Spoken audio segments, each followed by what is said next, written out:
President Donald Trump took to his Truth Social platform on Saturday to demand that Netflix fire board member SusanRice immediately or pay the consequences, describing her as Trump deranged and questioning her role and compensation.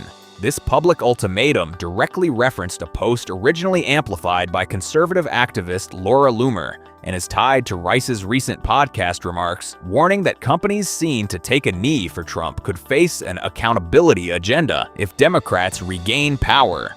Trump's comments specifically appeared in a Truth Social post over the weekend, underscoring how social media platforms are now central to disputes between political and corporate entities.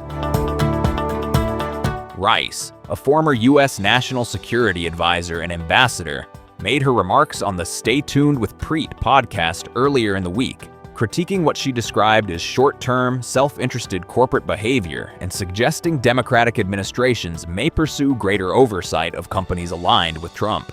Mainstream outlets note this exchange has quickly escalated into an unusually direct presidential appeal to a major publicly traded company, with Trump framing his opposition as both political and personal. Netflix has yet to respond, and Rice has not commented publicly as of this writing. This development unfolds against the backdrop of Netflix's proposed acquisition of Warner Bros. Discovery, which has drawn scrutiny from regulators and industry stakeholders alike. Theater owners and industry groups have publicly expressed concerns that such consolidation could threaten traditional film distribution and independent cinemas, calling for careful antitrust review. Legislators from both sides of the aisle have also voiced skepticism about media consolidation and its effects on competition and creative diversity, highlighting that this deal is already under intense examination beyond just political rhetoric.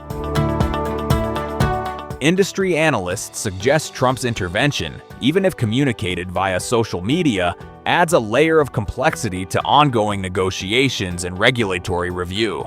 Whereas previous comments from Trump on the deal centered on market share concerns and deference to the Department of Justice's antitrust process, this episode has brought corporate governance and political influence into sharp relief, a dynamic seldom seen at this level of corporate and governmental interaction. How Netflix navigates this public clash may affect investor sentiment in the future shape of one of streaming's biggest strategic moves.